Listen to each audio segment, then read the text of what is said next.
I think Gorgias is great for any business that's starting out. I think, but there's a lot of huge brands that work with Gorgias. So I think if you're looking to get started with a help desk, Gorgias is very easy to use, especially if you're not super tech savvy. They make it really easy. It's very user friendly. But I think there is a misunderstanding or like a misconception that it's only for small brands, right? That it's only for like really niche small businesses. And as we've seen today, there's huge brands that are reliant upon it. So I think it's one of these things that you can start out and use like at a very small level and it will grow with your business. And a big frustration for a lot of people is switching help desks, when you changing a horse midstream. And so I think any brand that's thinking about which help desk to, like when you get to that point where you're like, okay, Gmail is exploding, like Gorgias should be the next step because we've been with it for almost 5 years and have seen exponential growth, and Gorgias has supported that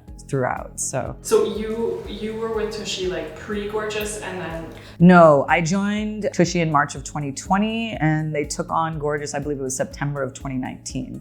So how would you say that Gorgias has impacted the CX team? Well, it's been a long time. So there's been a lot of innovation in Gorgias, but I think one of the main things is it's streamlined all of our tech stack. So to be able to operate from one space, I was giving guidance to some of our purus. That's what we call our agents. They're poop gurus. I was giving some guidance last week and it was like, okay, in addition to Gorgias, you should probably have 5 tabs open. It's your Gmail, it's your calendar, it's our Extensive, which is our OMS system, and our knowledge base, and Gorgias. Ideally, maybe Shopify if things aren't, there's certain things you have to go in there, but it just makes it very streamlined. And also, the integrations that with all these other things, not just what you can do, but how it can parlay into other facets of the business and really support that. And it's getting better all the time. I usually have like 70 tabs open. Right, yeah. Definitely bad. I usually have 30 and I'm like, that's why my computer's fan is always on. Okay, I'm like 5 tabs? What are you like? This is what I'm telling my agents for like optimal efficiency. If your internet is not working great, and you're like really focused, probably 5 tabs max. I can shoot for the start. Yeah. What would you say to brands that are hesitant around AI and automation in CX? Yeah, I think there's understandably a lot of reason to have trepidation. We've seen major cultural moments this year around AI. And I think there was a peak moment, or at least according to my inbox, it felt like 1.5 years, 2 years ago. Every day I would get 3 to 5 emails about how this was gonna solve everything. You won't even need humans. This will anticipate your customers' needs and do all the work. And I think now we're in a place that's more realistic of humans are gonna be required to oversee this, but we can take all of the baby work that is demeaning to ask my professional agents to take on. And I think this is still new frontier. There's going to be a lot of work to be done, but it's finding that balance. And I am the #1 advocate of building real personal human connections. I think that's what makes the world go round. But I think within that, you can find a balance of is it a value add for my purus to tell someone their tracking number when they have that in a myriad of places? That's not going to add anything to the conversation, but we can add lots when they're asking about, we have a toddler that we're toilet training. How does the bidet work with that? I want them to dedicate time to that. And so I think it's just having a clear view on what are the goals of your business? How do you want to interact with people and not do things just because other people are doing them? Understand what do you need to get out of this? And what is the end goal? And for me also trackability and data, that's fundamental. We're not just responding to emails. I want to keep track of everything. So it's finding that support of we can automate things, but also learn from our customers and ideally push our purus to do higher level work that gives them purpose and meaning, not just I'm an automated email responder. But I think, this is the beginning of, we're on the forefront of this and it's gonna evolve in many ways. And I'm curious to see where it goes, but a little bit skeptical, but mostly excited.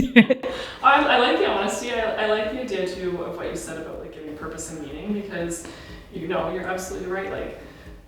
there comes a time where you don't want to answer another ticket about a shipping deadline or something like that. Yeah. Okay, I mean, this is a continuation of that question, but and there's no right or wrong answer. Is AI making CX more or less human?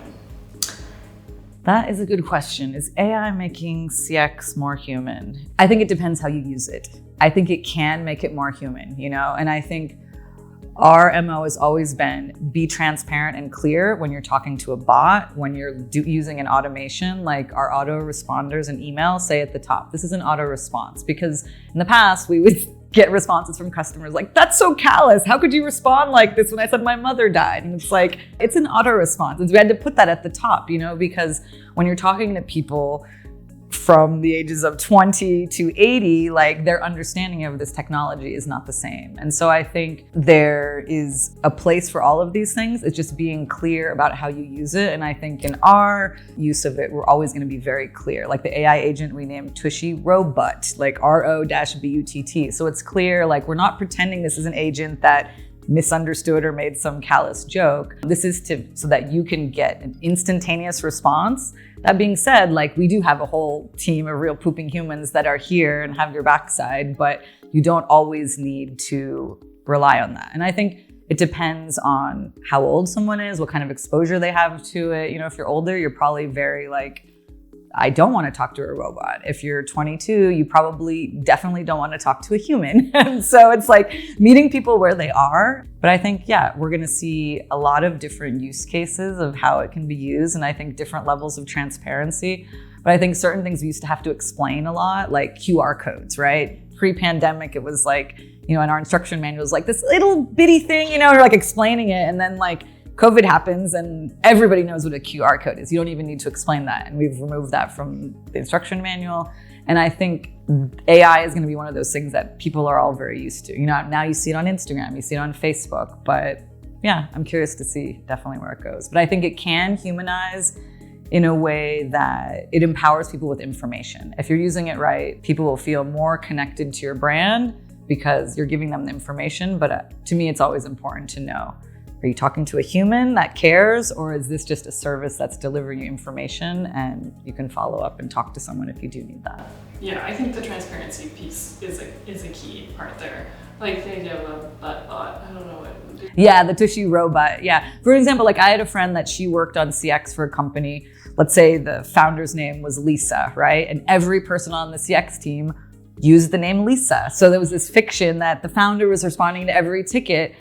And what happens when you find out it isn't really the founder? Like that can really break trust and loyalty, like where it was meant to instill trust and make it feel very special. I think, people are very aware now of how things work. And I think before it was easier to hoodwink people or just pretend certain things. And now the way people are speaking to us, oftentimes in tickets, they have a really deep understanding of logistics and 3PLs and all of these things. So like, we don't need to lie to people. We can just talk to them on their level, and not every person needs to understand that, but let's be transparent about what it is, Yeah, love it. I think that's great too. And I think that people I think trust is something that you should not F with. Yeah, once you earn it, like it's really hard to earn, but it's pretty simple to break with just a few things that they might not always like your news, but I think it's important to be honest and transparent where you can.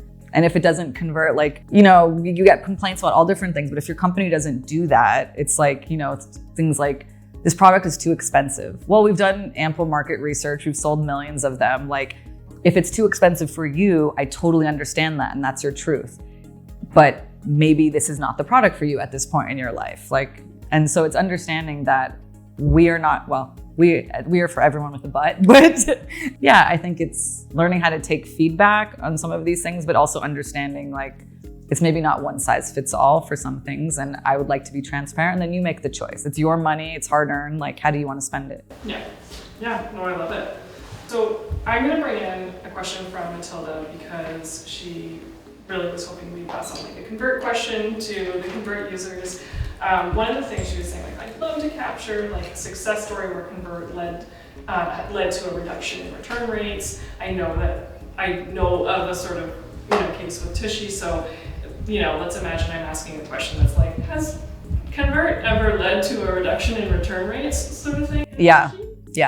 Convert has done lots of things for our business. I think when you look at it at the outset, it's like, oh, it's going to increase sales and it's going to really impact revenue. What we've found, that is true, but it's more important on an educational level, considering the product that we're selling. In North America, by and large, people have no idea what a bidet is, and they don't even know how to pronounce it, right? Like I hear phone calls like, I want one of these newfangled bidets, and so what we found is these educational campaigns are very effective because it's a plumbing project, a small plumbing project, but it's, home improvement. A lot of people are messing with their toilet for the first time ever. And there's, a variety of choices. They've never used a bidet. This is like a new personal care product. So in asking questions, that has definitely reduced our return rate, because I think before, people see a beautiful ad on Instagram, they come to our website, oh, that's fun. I saw somebody I like, has it. And then they get it and they're like, oh, wait, I needed to access my sink, or I needed a plug, or all these things I didn't consider because I never asked. And so now we use Convert to put campaigns in the right place. Like, hey, do you need any help? Like, you're on the spare parts page, like chat us up, or like, here's our WhatsApp number. So if you want to go to the hardware store, you can have us in your back pocket. And it's putting in their face, reminding them, like, ask us questions. We want to make this easy for you, where people are not comfortable by and large asking questions or expressing vulnerability. I have no idea how to do this. I've talked to hundreds of people that are like, I'm a Navy engineer. And I'm like, cool, well, you installed this improperly. So if I can give you some guidance, And so I think it's this thing of giving them help before they realize they need it, anticipating their needs. And when they get what they need, that reduces the return rate. And so what we've seen now is more like exchanges, like, this does work, but I actually want the better thing. That's the other thing that we've used Convert for a lot, like upsells. So you want to start with the basic model, the classic, like, that's cool, but did you know you could have hot water in the winter? Oh, I just got to this page because of a Facebook ad. I had no idea that you guys even made other things. Like, what is this? And then you get to the spa page and it's like, did you know you could have a heated seat? Oh, wait, what? Like, okay. And so it's, there's upsell, but there's also education. But a lot of it is just like, hey, I'm here and I have your backside. And we've found, even before Convert, the tickets that were converting the most, and not having like a formal sales team yet, it was like, oh, like, sell baby sell, like, when you see this in their cart, offer this. And so I started looking at tickets and it was like, oh, the tickets that are converting aren't, oh, you bought this, you should buy this. It was literally just a customer asking a question and getting a confident response from one of our gurus of like, absolutely, you can use it when you're menstruating. In fact, this is how you can wear white jeans all year round and not worry about them, all of these things. And that expertise that's shared with people really instills trust. And, after the toilet paper crisis of 2020, there's, a dozen copycats of our brand. And I think that's what shines above the other brands. Anyone can copy this, right? We can make any product that exists a copycat, but what doesn't exist is a really great human-centric support team that really wants to bring everyone into booty bliss and like enjoying bidet life. Like, yeah, it's a game changer. And you're seamless. You incorporate. It's an occupational hazard. Like, sometimes I'm doing it on purpose. Sometimes I'm like, oh God, did that just happen? Talk about having everyone's backside. Oh yeah, that's definitely a tagline, yeah. I feel like you've already answered this. I mean, the other question was like, which features of Convert do you find the most effective in engaging customers? Yeah. It's like educational. Yeah, it's education. I think a lot of people are relying on discount codes, and we are just not doing that game anymore. Like, we have a stellar product. Like, I came to Tushy as a user. I had a Tushy 3 years before I worked at Tushy, and I am like a staunch conservationist, environmentalist. Like, I cannot sell plastic widgets off a line, and that's how I came to Tushy, because it was a solid product.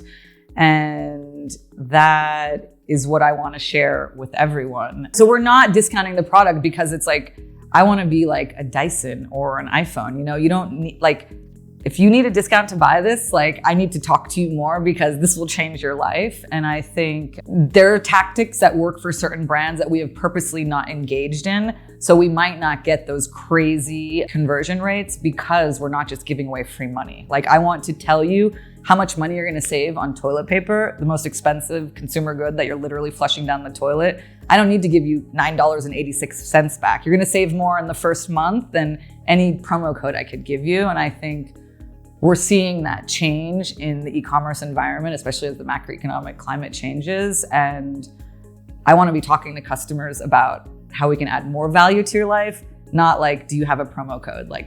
And I think we're starting to see that change. I can't discount because I have a product design team and an engineering team that when you write in about this issue, they're literally gonna ask you to send the tushy back to them. Whereas other companies, it's there's one guy, they white labeled it from Alibaba, cool, we'll refund you. And it's not that's not what I'm interested in, or as a company, what we're interested. We're really into, we want every person to enjoy bidet life and love it for the rest of their lives. And I think these are not short plays, right? Tushy is 10 years old. So I think it's but a lot of people are just now hearing about it for the first time.